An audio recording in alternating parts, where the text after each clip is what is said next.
नमस्कार, जय हिंद, जय भारत। आपका स्वागत है भारत के नंबर 1 सर्वे वहीं सरकारी न्यूज चैनल में। आज हम बात करने वाले हैं कर्नाटक विधानसभा चुनाव 2023 को लेकर। कर्नाटक की कुल 224 सीटों में से कौन सी पार्टी बहुमत हासिल कर पाएगी, तो कौन सी पार्टी की सरकार बनेगी। आज एबीपी न्यूज व सी वोटर टीम नाव ने सर्वे कर दिया है जारी, जिसके अनुसार हम एक एक सीट व एक एक आंकड़ों पर बातचीत करने वाले हैं। उससे पहले आप चैनल पर नए हो तो चैनल को सब्सक्राइब करके बेल आइकन का बटन जरूर दबाना। वहीं आज कर्नाटक की राजनीतिक पार्टियों में बड़ा ही सियासी तप देखने को नजर आ रहा है। कर्नाटक में 10 मई को वोटिंग, 13 मई को नतीजे व कुल 224 विधानसभा की सीटें हैं। इनमें से किसी पार्टी को अपनी सरकार बनाने के लिए कुल 224 सीटों में से 112 या उससे अधिक सीटें लानी होगी। ऐसे में कौन सी पार्टी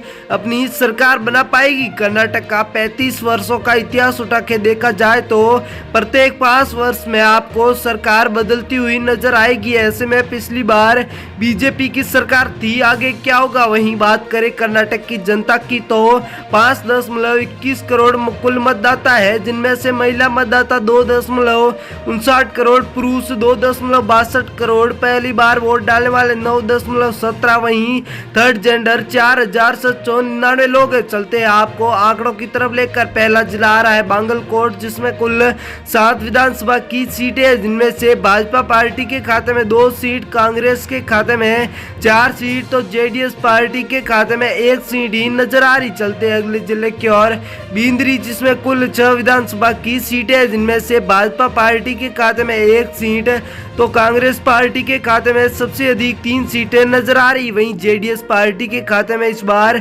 2 सीटें नजर आ रही। इसी के साथ अगला जिला मैसूर, जिसमें कुल 10 विधानसभा की सीटें, जिनमें से भाजपा पार्टी 3 सीटों पर तो कांग्रेस पार्टी 5 सीटों पर नजर आ रही है। तो वहीं जेडीएस के खाते में भी 2 सीट का आंकड़ा ही नजर आ रहा है। इसी के साथ अगला मांडुया जिला आ चुका है, जिसमें कुल 7 विधानसभा की सीटें, जिनमें से भाजपा के खाते में 2 सीटें, कांग्रेस के खाते में 4 सीटें तो जेडीएस पार्टी के खाते में सिर्फ 1 सीट ही नजर आ रही। इसी के साथ अगला जिला आपके सामने बीवीएमपी दक्षिण, जिसमें कुल 8 विधानसभा की सीटें, जिनमें से भाजपा पार्टी 1 सीट पर तो कांग्रेस पार्टी इस बार सबसे अधिक 5 सीटों पर नजर आ रही। वहीं जेडीएस के खाते में 2 सीट जा सकती है। इसी के साथ रायपुर जिला आ चुका है, जिसमें कुल 7 विधानसभा की सीटें, जिनमें से भाजपा के खाते में 3 सीटें तो कांग्रेस के खाते में 2 सीटें, जेडीएस के खाते में भी इस बार 2 सीटों के साथ कांग्रेस को टक्कर देती हुई। वहीं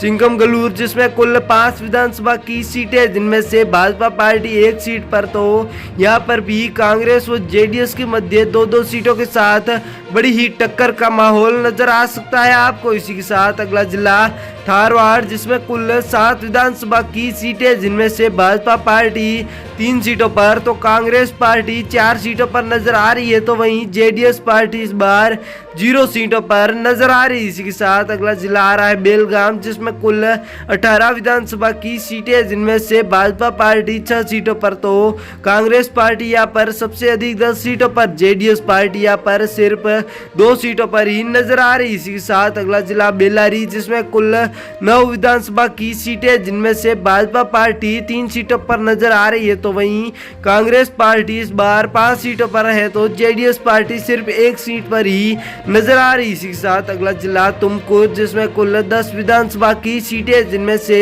भाजपा पार्टी के खाते में 2 सीटें तो कांग्रेस यहाँ पर जेडीएस दोनों पार्टियों के मध्य बड़ी ही कांटे का टक्कर वाला माहौल देखने को नजर आ रहा है। इसी के साथ अगला जिला बीवीएमपी उत्तर, जिसमें कुल 8 विधानसभा की सीटें, जिनमें से भाजपा पार्टी 1 सीट पर, कांग्रेस पार्टी 3 सीटों पर तो जेडीएस पार्टी भी 3 सीटों पर नजर आ रही। पिछले 3 राज्यों में देखा जाए तो जेडीएस पार्टी कांग्रेस को टक्कर देती हुई। बीजापुर, जिसमें कुल 8 विधानसभा की सीटें, जिनमें से भाजपा पार्टी 2 सीटों पर, कांग्रेस पार्टी 5 सीटों पर नजर आ रही है तो जेडीएस पार्टी इस बार 1 ही सीट पर नजर आ रही, पिछड़ी हुई नजर आ रही है। दमन घेरे, जिसमें कुल 8 विधानसभा की सीटें, जिनमें से भाजपा पार्टी 2 सीटों पर, कांग्रेस पार्टी इस बार 4 सीटों पर नजर आ रही है, तो वहीं जेडीएस पार्टी इस बार सिर्फ 2 सीटों पर ही नजर आ रही है। इसी के साथ अगला जिला हसन, जिसमें कुल 7 विधानसभा की सीटें, जिनमें से भाजपा पार्टी की बात करें तो खाते में 2 सीट, कांग्रेस की बात करें तो खाते में 4 सीट,